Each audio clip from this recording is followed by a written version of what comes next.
오늘의 성경 말씀 마태복음 4장 17절 말씀. 이때부터 예수께서 비로소 전파하여 가라사대 회개하라 천국이 가까웠느니라 하시더라.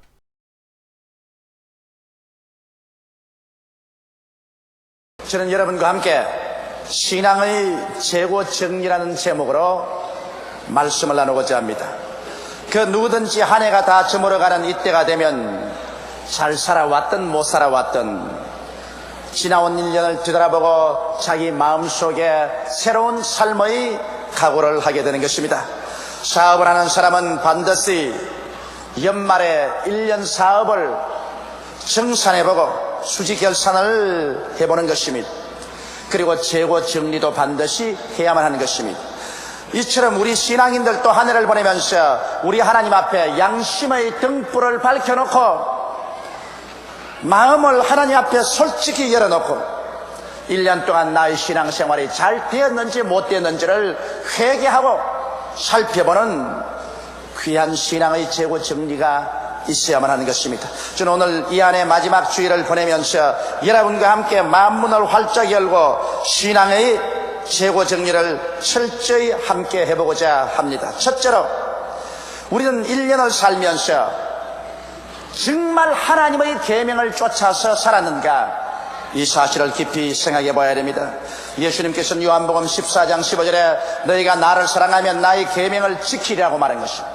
1년 동안 내가 하나님을 사랑한다고 하면서 실제로 사랑했느냐, 가짜로 사랑했느냐.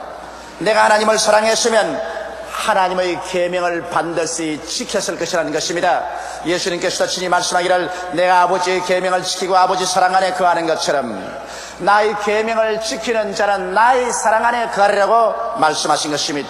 그러면 주님이 말씀하는 계명은 무엇일까요? 너무 잘 아는 10계명인 것입니다. 우리는 오늘 이 시간에 10계명에 우리 자신을 비춰보고 내가 과연 지난 한 해 동안에 이 계명을 지키며 살았는지 살펴보아야 할 것인 것입니다. 성경에는 내 앞에 다른 신을 두지 말라고 말하셨습니다. 우리는 1년 동안 단군신을 세우려고 하는 무리들에게 적극적인 대처를 해서 반대를 했습니다. 단군을 국신으로 삼으려고 하는 일에 대해서 우리는 교회적으로 일어나서 열렬히 반대했습니다만 과연 내 앞에 개인적으로 다른 신을 혹시 준 적이 없는가? 내가 시험에 들어서 혹시 다른 종교에 가서 우상에게 절한 적이 없는가? 이러한 일이 있으면 하나님 앞에서 철저히 회개해야만 되는 것입니다. 성경에 우상을 섬기지 말라고 했는데 우리는 금이나 은이나 보석이나 나무나 돌로 만든 우상에게 절은 안 했지만은 혹시 내 마음의 보좌에 하나님을 앉혀놓는 대신에 내 부모나 형제, 남편이나 아내, 자식이라도 또 부귀의 영화 공명이나 세상의 권력을 신으로 앉혀놓고 신앙의 나라의 액세서리로 삼고 살았지 않은가? 여러분, 눈에 보이는 우상보다도 눈에 보이지 않은 탐욕의 우상을 내 가슴의 보좌에 앉혀놓고 탐욕의 노예가 되는 것은 무서운 우상 숭배인 것입니다. 이러한 우상 숭배를 했으면 그 탐욕의 우상을 오늘 박살을 내고 예수 그리스도를 마음의 보좌에 앉혀야만 하는 것입니다. 하나님의 이름을 망령되이 부르지 말라고 성경은 말하고 있는데 우리는 쉽게 하나님의 이름을 장난삼아 쓸 때가 많습니다. 혹시 망년에 가셔 혹은 크리스마스 파티에 가셔 장난삼아 하나님의 이름을 망령되이 부르고 희희낙낙한 적이 없습니까? 저도 어느 파티에 참석을 했는데 그곳에서 여러 가지 게임을 하는 중에 하나님의 이름, 예수님의 이름을 넣어서 게임을 하는 것을 보고 얼마나 가슴이 숨뜨럭했는지 모릅니다. 왜냐하면 그러한 것이 바로 하나님의 이름을 망령되이 부르는 것입니다. 하나님은 거룩하고 지극히 영광스러운 하나님이십니다. 하나님의 성호는 지극히 경건되고 거룩하게 사용해야지 하나님의 이름을 망령되이 부르고 죄 없다 여김을 받지 아니할 것입니다. 여러분, 성경은 안식일을 거룩히 지키라고 했는데 우리는 우리 개인적인 사업 때문에 생활 때문에 능히 안식일을 지킬 수 있는데도 불구하고 안식일을 지키지 않고 자기 개인의 일을 추구하지 않았었습니까? 성경 내 부모를 공경하라고 했는데 나는 부모에게 원망하고 불평하고 오히려 부모를 대적하고 공경하기는커녕 부모를 박대하는 그런 죄를 짓지 않으셨습니까? 눈에 보이는 자기 부모를 공경하지 못하는 사람이 눈에 안 보이는 하나님을 어떻게 공경할 수 있단 말인 것입니까? 성경에는 살인하지 말라고 했는데 실제로 칼을 들어 사람을 죽이지 않았지만 마음속에 살인하고 싶을 만큼 미움과 원한을 가진 적은 없습니까? 성경에는 간음하지 말라고 했는데 실제로 간음한 죄가 있을 사람은 물론 말할 필요 없이 철저히 이 죄를 회개하고 버려야 되겠지만 마음속에 혹시 추한 마음을 품고 마음속으로 범죄하지 않으셨습니까? 우리의 신앙을 가장 근원적으로 파멸하는 것은 바로 음행과 더러운 것과 호색인 것입니다. 도둑질하지 말라고 했는데 혹시 우리가 우리의 이웃 것을 도둑질하지 않았나요? 선한 의미에서 빌려오고 난 다음에도 이것을 갚지 아니함으로 말미암아 결국 도적한 것이 되지 않았나요? 만일 그런 일이 있으면 이 해가 지나기 전에 우리는 그것을 다 갖고 청산해야 될 것인 것입니다. 내 이웃을 거짓 증거하지 말라 했는데 우리는 얼마나 많은 기회에 이웃 사람의 잘못 아닌 잘한 것조차도 나쁘게 보고 이것을 악평을 하고 다른 사람에게 잘못된 말로 전달하지 않았나요? 내 이웃을 탐하지 말라고 했는데 우리는 이웃의 집이나 재산을 탐하고 심지어는 이웃에 있는 자녀나 이웃에 있는 부인까지라도 탐한 적이 없나요? 여러분, 우리의 마음속에 우리는 손을 얹고 철저히 계명을 통해서 우리 자신을 살펴보아야 할 것인 것입니다. 계명은 바로 거울입니다. 거울에 비친 내 모습에 죄의 때가 묻었으면 곧장 회개하고 예수님의 십자가 보혈로 씻어서 하나님 앞에 부끄러운 모습을 드러내지 말아야 될 것인 것입니다. 성경은 말씀하기를 죄를 짓지 않은 의인은 없다고 말하셨으나 또 성경은 계속해서 말씀하기를 만일 우리가 우리 죄를 자백하면 저는 미쁘시고 이로우사 우리 죄를 사하시며 모든 불의에서 우리를 깨끗게 하실 것이요 만일 우리가 죄 없다 하면 스스로 거짓말하는 자가 될 것이라고 말한 것입니다. 이러므로 오늘 이 시간 무고녀를 보내면서 우리는 십계명의 거울에 우리 자신을 비춰보고 우리의 죄악을 오늘 이 시간에 철저히 회개하는 시간을 가지게 되시기를 주의 이름으로 축원합니다. 둘째로 나는 1년 동안 실천적인 믿음의 생활을 해왔는가? 이 사실을 물어봐야 할 것입니다. 입술로만 주여 주여 하는 신앙, 지적인 신앙만 가지고 있으면서 행동이라고는 없는 신앙을 갖지 않았는가? 성경 야고보서 2장 26절에 영혼이 없는 몸이 죽은 것 같이 행함이 없는 믿음은 죽은 것이라고 말하고 있는 것입니다. 아브라함을 보십시오. 아브라함은 여러 가지 윤리와 도덕적인 면에서 실수를 많이 한 사람이지만은 그는 신앙을 실천한 행위의 인물로서 믿음의 조상이 된 것입니다. 아브라함이 나이 100세가 되어 낳은 아들이 눈에 넣어도 아프지 않게 귀엽고 아름답게 성장하고 있을 때였습니다. 하루는 하나님께서 청천벽력 같은 말씀을 아브라함에게 했습니다. 아브라함아, 내 사랑하는 내 외독자 이삭을 잡아 모리아산에 올라가서 제물로 드리라. 이것이야말로 어느 부모든지 도저히 실행할 수 없는 문제인 것입니다.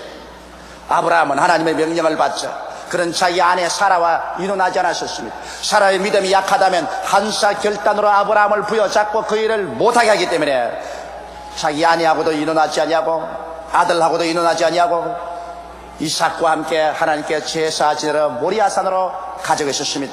하루길을 걸어가서 여관에서 자면서 그런 잠자는 아들의 얼굴을 들여다보았었습니다. 그런 마음이 무너지는 것 같았었습니다. 칼로서 심장을 찌른 것 같았었습니다. 이 귀하고 아름다운 아들을 잡아서 각을 떠서 장작불로서 태워서 들이다니 이럴 수가 있느냐? 폭풍우가 그 영혼 속에 불어왔을 것입니다. 이틀길을 걸어가고 또 여관에 하루를 자고 사흘째 된 날 모리아산 산 밑에 와서 종들을 두고 그는 자기 아들 이삭에게 장작을 집었었습니다. 손에 칼을 들리고 불을 들리고 올라가는데 아들이 말했습니다. 아버지요, 여기에 칼도 있고 불도 있는데 제물로 드릴 어린 양은 어디 있나이까? 아버지가 말했습니다. 얘야, 제물은 하나님이 예비하신다. 그 두 사람은 산에 올라가서 함께 힘을 합쳐서 제단을 다 만들고 난 다음에 아버지는 급기야 아들에게 달라들어 아들을 묶었었습니다. 그러고 난 다음 아들을 제단에 얹어놓고 그는 날카롭게 가른 칼을 빼어 들고 하늘을 높이 들어 아들을 내리치려고 할 찰나에 병력 같은 하나님의 음성이 들려왔습니다. 아브라함아, 아브라함아, 내 아들 이삭에게 손대지 마라. 내가 내 아들, 내 외독자도 아끼지 않고 내게 내놓았으니 내가 내 이름을 가지고 맹세한다. 내게 복주고 복주며 너를 장대케 하고 장대케 하리라. 여기에서 아브라함이 믿음을 실천함으로 말미암아 하나님께서 그 믿음을 보고 축복을 하신 것입니다. 행함이 없는 믿음은 죽은 믿음인데 행함이 없는 믿음을 보고 하나님이 축복하실 수는 없는 것입니다. 여러분, 성경 말씀 가운데 빌립과 안드레의 믿음도 보십시오. 예수께서 광야에 나가서 수많은 사람에게 말씀을 전가하고 병을 고쳤습니다. 사람들은 거기에 도취되어 있다가 해가 아침에 배가 고팠었습니다. 그들은 배가 고파 흙이 져서 쓰러졌었습니다. 예수님께서는 제 아들을 불러놓으시고 난 다음 그 중에 빌립을 지적해서 빌립아, 이 사람들에게 먹을 것을 주라고 말했었습니다. 빌립은 학자였었습니다. 종교가였었습니다. 실천성 없는 믿음을 가지고 있었습니다. 빌립은 당장 예수께 말씀하기를, 주여, 이 사람들에게 조금씩 먹이려고 하더라도 300데나리나 되는 돈이 필요합니다. 돈도 없고 떡살 공장도 없습니다. 먹일 수가 없다는 것입니다. 다른 제자들은 이것은 나의 책임이 아니다, 다른 사람이 해결하겠지. 그러나 그 중에 안드레만은 실천성 있는 신앙이었습니다. 그는 그 길로 나가서 군중들 가운데 가면서 떡이 있는지 이리저리 살펴보았습니다. 어린아이의 점심 도시락에서 보리떡 5개와 물고기 2마리를 취했습니다. 그래서 그는 사람이 할 수 있는 일을 실천해서 그것을 가지고 예수께 나왔습니다. 주여, 이 많은 사람에게 이 떡과 이 고기가 무슨 효과가 있겠습니까만 주께서 기적을 베푸시면 할 수 있나이다. 주님께서 빌립을 제껴놓고 안드레 편에 와서 그것을 받아 실천 있는 신앙 후에 축복하여 남자만 5,000명, 부녀자 기만 명을 배불리 먹이고 나니 12바구니가 남은 것입니다. 안드레는 신앙의 실천이 있었습니다. 전에도 안드레는 예수 그리스도를 만나서 구원받았었을 때 즉시로 그는 가서 그의 형제 베드로에 가서 우리가 메시아를 만났다, 형제여 너도 가서 예수를 믿고 구원을 받자고 간청을 해서 베드로를 하여금 예수 믿게 한 것도 바로 안드레였습니다. 그러므로 안드레야말로 신앙의 실천인이었던 것입니다. 그러면 오늘 우리들은 어떠합니까? 나는 과연 믿음을 실천했는가? 가슴에서는 감성해 보시기 바랍니다. 여러분은 과연 매일같이 하나님 말씀을 정기적으로 읽고 기도 생활을 했습니까? 그렇지 않으면 주일 교회에 왔다가는 성경 말씀에 먼지가 쌓이도록 성경 말씀은 선반에 얹어놓고 기도는 눈곱만 채하고 그러고도 예수 믿는다고 해느냐는 것입니다. 진실로 내가 신앙이라면 성실하게 하나님의 말씀을 읽고 성실하게 하나님 앞에서 기도하는 생활을 해서 하나님이 알고 마귀가 알고 가정 식구들이 다 알 수 있는 그런 신앙생활을 했냐는 것입니다. 또 여러분, 나는 과연 살면서 내 가족들과 내 이웃, 친지, 나와 함께 일하는 일터에서 다른 사람에게 예수 그리스도를 전도했냐는 것입니다. 1년을 살면서도 자기 입을 한 일자로 테이프를 붙여놓고 자기만 믿고 남에게 예수란 말 한마디도 전도하지 못하는 벙어리 신자가 아니었다는 것입니다. 성경은 말하기를 사람이 마음에 믿어 의에 이르고 입으로 시인하면 구원에 이른다고 했는데 자기 입으로 한마디도 전도하지 못하고 시인하지 못하므로 자기 구원까지라도 희미한 등불처럼 사라져가고 있지 않느냐는 것입니다. 많은 사람들이 교회에 오는 것이 부끄러워서 성경책을 보따리에 싸가지고서 교회에 왔다가 교회에서 예배드리고 난 다음에 다시 보따리에 싸서 나간다. 그렇게 예수 믿는 것이 부끄러워서야 어떻게 천당을 가겠습니까?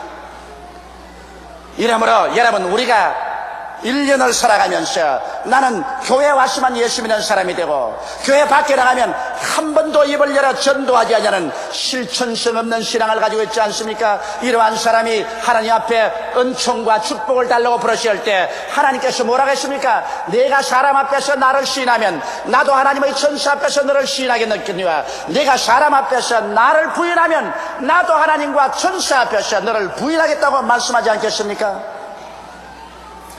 여러분은 진실로 한 해를 살면서 11조를 도둑질하지 않고 살았습니까? 또 11조라고 말한다. 제가 11조라고 말한 이유는 이 세상에 사람이 가장 좋아하는 것이 물질입니다. 사람들은 어지간일은 다 물질에 현혹을 당합니다. 예수님께서도 말씀하기를 내 물질이 있는 곳에 내 마음도 있다고 말한 것입니다. 그런데 우리가 하나님 앞에 나와서 하나님께 소속한 11조를 도둑질하고도 내가 예수 믿는다고 할 수 있냐는 것입니다. 성경은 여러분 11조에 관해서 하나님께서 신랄하게 말씀하고 계십니다. 말라기 3장 7절로 9절에 보면 만군의 여호와가 이르노라 너희 열조의 날로부터 너희가 나의 규례를 떠나 지키지 아니하였도다. 그런즉 내게로 돌아오라 그리하면 나도 너희에게로 돌아가리라 하였더니 너희가 이르기를 우리가 어떻게 하여 돌아가리까 하도다. 사람이 어찌 하나님의 것을 도적질하겠느냐. 그러나 너희는 나의 것을 도적질하고도 말하기를 우리가 어떻게 주의 것을 도적질하였나이까로다. 이는 곧 11조와 흠물이라. 너희 곧 온 나라가 나의 것을 도적질하였으므로 너희가 저주를 받았느니라. 무서운 하나님의 심판이 아닙니까? 너희는 내게로 돌아오라. 돌아오는 조건이 11조와 헌물을 드림으로 내게로 돌아오라. 그러면 나도 너희에게로 돌아가려고 하셨으니 오늘 여러분 우리가 하나님 앞에서 11조와 헌물을 도적질하고 있어 아무리 기도한들 그 기도가 어떻게 하늘에 상달되겠습니까? 하나님께서 도둑놈의 기도를 들어주시겠습니까? 11조를 드리고 내게로 돌아오라. 그러면 내가 내게로 돌아가기 때문인데 오늘날 우리 한국의 기독교인들이 하나님의 그 위대한 능력을 체험하지 못하는 것은 하나님의 재물을 도적질하고 하나님이 섭섭하게 느끼셔서 마음을 돌리고 있는데 처리하고 밤낮 기도한들 무슨 소용이 있는 것입니까? 그러므로 오늘 우리들은 모두 다 하나님 앞에서 11조 도둑질하지 말고 하나님의 것을 하나님께 돌려야 되는 것입니다. 성경에 말씀하기를 너희 온 나라가 저주를 받았다. 오늘 사람들은 애쓰고 힘써서 좋은 집도 짓고 좋은 물건도 갖다 놓고 행복하게 살려고 하지만은 그 집이 저주를 만났고 물건이 저주를 받았고 생활이 저주를 받았었습니다. 그러므로 옛날보다 더 많은 가정이 파괴되고 더 많은 고아들이 생겨나고 범죄가 더 많아지고 불행한 사람이 더 많아지는 이유가 왜 그렇습니까? 눈으로 보기에는 번지르르하게 만들어 놓지만 하나님의 저주가 같이 따르고 있기 때문에 축복과 행복은 사라져버리고 마는 것입니다. 성경은 말하기를 의인의 적은 재산이 악인의 많은 물질보다 성하다고 말했겠습니다. 적게 가지고 있더라도 여호와의 축복을 받아서 살면 그곳에 적과 꿀이 흐르게 되는 것입니다.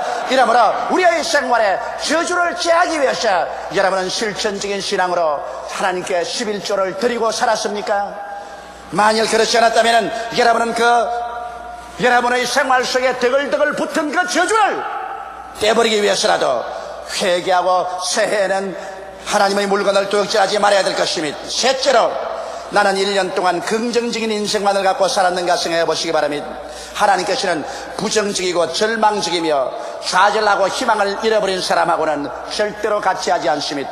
이스라엘 백성이 가데스 바네에 왔을 때 모세가 12명의 정탐꾼을 가나안 땅에 보내서 40일을 정탐하고 오게 했는데 그 중에 10명은 인간적인 척도로서 사물을 보았었습니다. 그래서 그들은 말이 산은 높고 골은 깊고 땅은 주민을 삼키고 성벽은 크고 그곳에 사는 사람은 네피림의 후손 아낙 자손 대장부가 살아서 우리가 스스로 비교해봐도 여치새끼 같더라. 우리의 처자가 사로잡히리니 우리는 결코 그 땅을 점령하지 못한다고 악평에서 부정적으로 말하셨습니다. 그러고 난 다음 군대를 장관을 세워 애굽으로 돌아가려고 말하셨습니다. 여러분 이 사람들은 부정적인 말을 했습니다. 하나님께서 그 부정적인 말을 하는 절망적인 사람을 그 자리에서 죽이고 그를 따라온 사람 이스라엘 백성들을 광야로 회진시켜 40년 동안 광야에서 방황해서 다 죽고 그 뼈가 사막의 태양에 바래지게 만들어버리고 말한 것입니다. 그러나 그 중에 두 사람 여호수아와 갈렙은 하나님의 약속의 눈으로서 보았었습니다. 그들은 나는 말이 그 땅은 과연 젖과 꿀이 흐르더라. 우리 그 땅에 들어가서 점령하려고 했습니다. 긍정적인 태도를 가진 이 갈렙 여호수아는 40년 광야의 방황에서 살아나서 그 후손들과 함께 젖과 꿀이 흐르는 가나안 땅으로 들어갈 수가 있은 것입니다. 우리는 어떠합니까 여러분? 우리가 비관적으로 인생을 보려면 얼마든지 그 재료가 있습니다. 우리의 환경 가운데 나는 못 산다, 나는 안 된다, 나는 할 수 없다, 나는 절망이다, 나는 비관적으로 본다. 그것이 얼마든지 있습니다. 개인적으로도 가정적으로 국가 사회적으로 비관하려면 비관할 수 있는 것은 얼마든지 있어요. 그러나 우리 예수 믿는 사람들이 하나님의 언약과 하나님의 축복의 말씀을 통해서 인생을 희망적으로 바라보면 또 얼마든지 희망적으로 바라볼 수 있는 것입니다. 긍정적이고 적극적이며 창조적으로 희망을 가지고 인생을 바라보는 그 사람과 하나님은 같이 하여 주시는 것입니다. 사람들은 우리 한국의 현실과 미래에 관해서 퍽 우리하고 비관적으로 생각하는 사람이 많습니다만 나는 그렇게 보지 않습니다. 우리는 5천년 역사 가운데 억센 역사의 도전을 이겨온 민족인 것입니다. 5천년이나 살아오면서 이겨온 이 역사적 도전을 현재 20세기에 와서 다가오는 도전을 우리 민족이 이기지 못할 리가 만무한 것입니다. 더구나 우리 한국은 지금 하나님 백성들이 1000만 명이나 있습니다. 성경에 말씀하기를 누이 두세 사람이 내 이름으로 모인 곳에는 나도 너와 같이 있겠다고 했는데 1천만의 성도가 주야로 하나님을 부르짖는데 이 땅에 하나님이 같이 안 계실 리가 만무한 것입니다.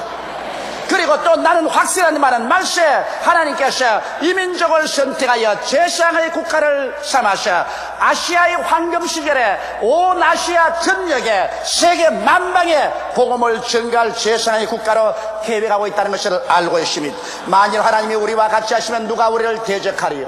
그 아들을 아끼지 않고 우리에게 주시니까 그 아들과 함께 무엇을 선물로 주지 않겠습니까? 그러므로 나는 신학적인 면에서 우리 조국과 민족을 바라볼 때 우리 조국과 민족에는 창창한 미래와 소망이 있습니다. 비록 소련과 중공과 극악한 이북의 괴뢰 집단을 머리에 이고 있고 정치적으로 여러 가지 어려운 시련도 많고 경제적으로 국제 경쟁에서 시련이 많지만은 우리는 하나님이 같이 계심으로 이 모든 것을 능히 이기고 영혼이 잘됨같이 범사에 잘되며 강건하고 생명을 얻되 넘치게 얻으며 살아갈 수 있다고 저는 희망적인 태도를 가지고 있습니다. 우리가 소망을 저버리지 아니하면 소망의 하나님께서 우리와 같이 하여 주셔서 우리의 내일을 찬란하게 이끌어 주시는 것입니다. 넷째로 살펴보고 싶은 것은 우리는 진실로 사랑을 실천하고 살아왔느냐는 것입니다. 진실로 하나님을 사랑해서 그 나라와 그 의를 먼저 구하며 하나님께서 내 마음의 보좌를 확실히 점령하고 있었는가? 정말 나는 나라를 사랑했는가? 여러분, 나라 없는 민족의 슬픔을 보십시오. 유대인들은 2000년 동안 나라 없이 방황하면서 가는 곳마다 핍박을 당하고 멸시와 천대를 당하고 2차 대전 때는 히틀러에 의해서 600만 명이 학살을 당해도 말 한마디 할 수 없는 것은 나라가 없는 민족이기 때문인 것입니다. 월남을 보십시오. 그렇게 나라가 있을 때 나라가 부패하고 날이 지고 날이 새도록 계속 학생들의 데모, 종교인들의 데모로 나라가 뒤엎여서 파멸하고 말하셨습니다. 나라를 잃어버린 월남 난민들이 배를 타고 남지라에 떠 있어도 누구도 구출하려고 하지 않습니다. 어느 곳에 가나 천대와 멸시를 당합니다. 우리는 비록 붉은 이리떼에게 북반구를 강점당했지만은 그러나 우리가 발붙일 나라가 있는 것을 감사하게 생각하고 이 나라는 남의 나라가 아니라 내 나라이기 때문에 내가 공중도덕 하나라도 지키고 공공기물 하나라도 아끼고 사랑해서 내 나라 내 민족을 사랑해야 되는 것입니다. 그래야 우리가 이 땅에서 잘 살고 우리 후손이 잘 살 수 있어요. 내 나라를 위해서 내가 세금을 바칠 것은 세금을 바치고 공세를 바칠 것은 바치고 군대의 임무도 다하고 나라를 위해서 일하는 사람들이 되어야 될 것인 것입니다. 또한 물어보고 싶은 것은 진실로 우리는 이웃을 사랑하고 살았냐는 것입니다.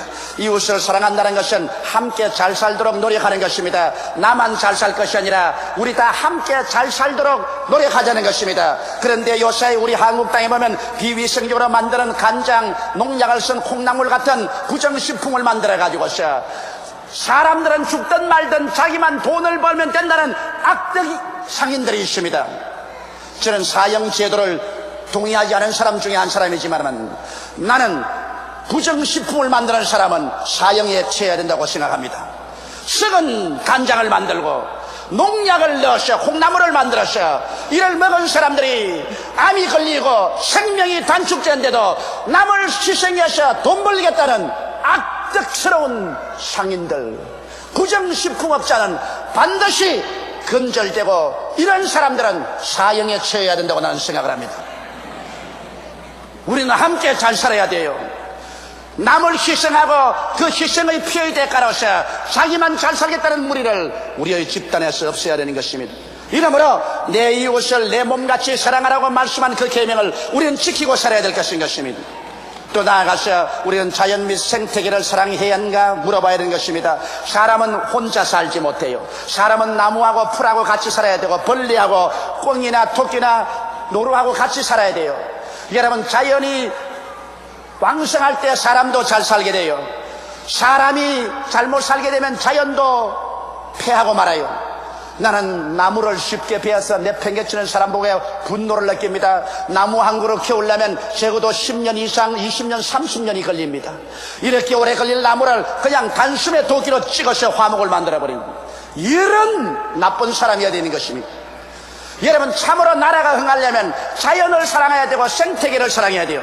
한강물이 악덕 기업주들 때문에 죽어가는 것을 잘 알지요. 공장 폐수가 흘러들어와서 물고기가 다 죽어버리고, 그리고 오리떼가 다 날아가 버리고 철새가 없는 죽은 한강이 되었을 때, 여러분, 서울은 얼마나 삭막하고 서울 자체가 죽은 도시가 되어가고 있지 않았습니까?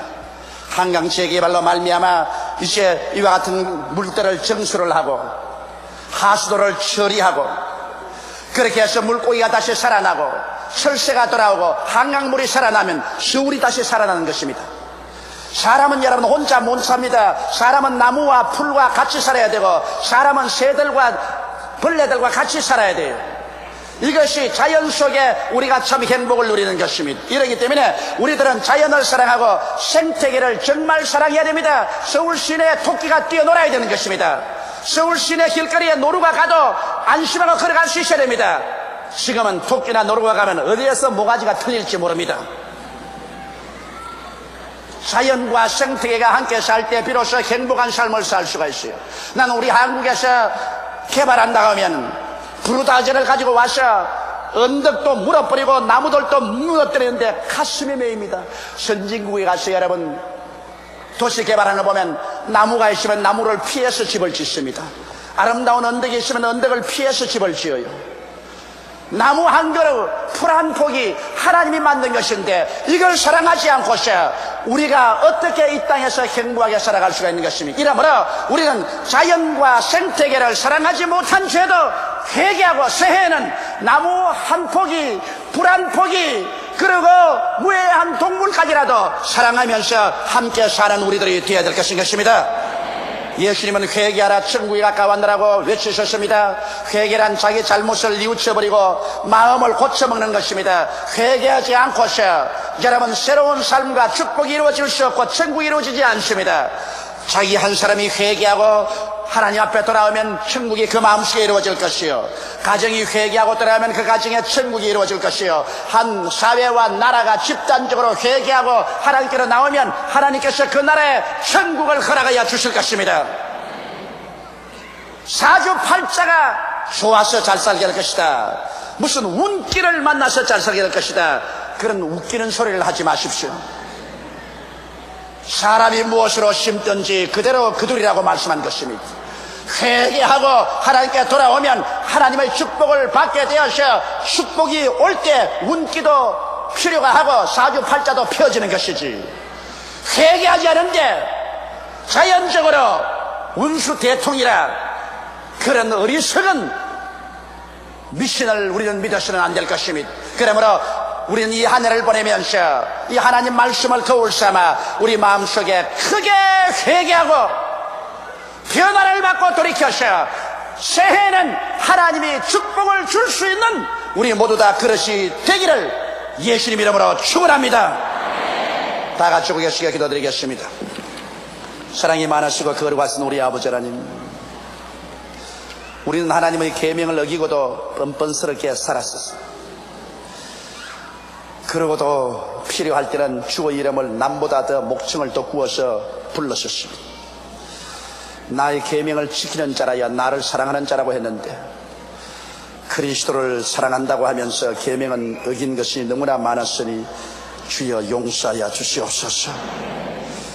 믿는다고 말은 하면서도 지적으로 믿었지 실천성 없는 신앙으로 말씀도 기도도 등한히 하고 전도도 등한히 했으며 11조 도둑질한 일도 많이 있습니다. 하나님 아버지, 행함이 없는 믿음은 죽은 믿음인데 죽은 믿음을 가진 우리를 용서하여 주시옵소서.